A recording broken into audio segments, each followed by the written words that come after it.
Gilles nous parle d'un film rare ou méconnu, c'est le Qui l'a vu. Oui, et aujourd'hui, je vais vous parler de Ma femme s'appelle Maurice. Voilà. C'est pas si méconnu que ça. C'est un film de Jean-Marie Poiret avec Philippe Chevalier et Régis Laspalès principalement.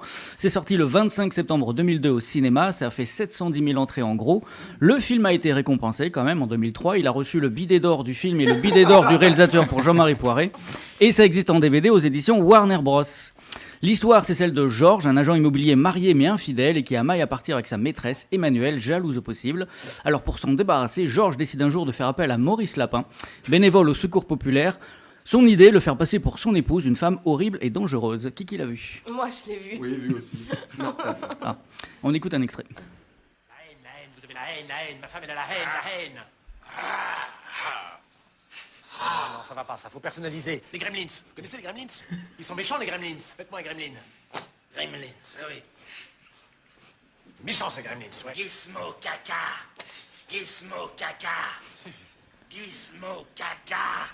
Gizmo caca. Non, laisse tomber, c'est trop compliqué, ça, faites-moi quelque chose de plus simple. Faites-moi un pervers, un sadique, un serial killer, un violeur.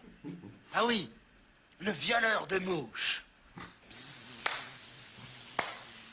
Faut l'attraper, la mouche, hein?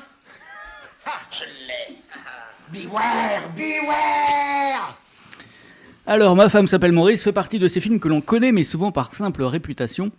Beaucoup n'ont jamais osé regarder ce long métrage craignant d'assister à un désastre. Ils ont tort, car ce film n'est pas un désastre, c'est bien pire encore, mais c'est justement ce qui en fait tout l'intérêt à l'arrivée, tellement mauvais que cela en devient fascinant, une véritable leçon de cinéma même, pour tous ceux qui veulent vraiment savoir ce qu'est un faux raccord, une lumière dégueulasse et un scénario débile.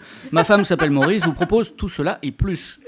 Le top du top, ce sont peut-être les comédiens qui font absolument tout ce qu'ils veulent, et c'est souvent ce qu'il n'aurait pas fallu faire. Et des comédiens, il y en a un paquet dans ce film, et pas des moindres. Poiret ayant souhaité réitérer la formule qui fit en partie le succès de Papy fait de la résistance, autrement dit, mettre une star derrière chaque rôle.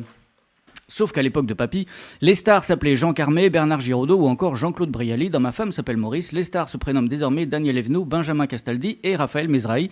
On n'a rien contre eux, mais c'est tout de même autre chose. Heureusement, il y a aussi Anémone, Martin Lamotte, Guy Marchand et même Götz Otto, vu notamment chez Tarantino.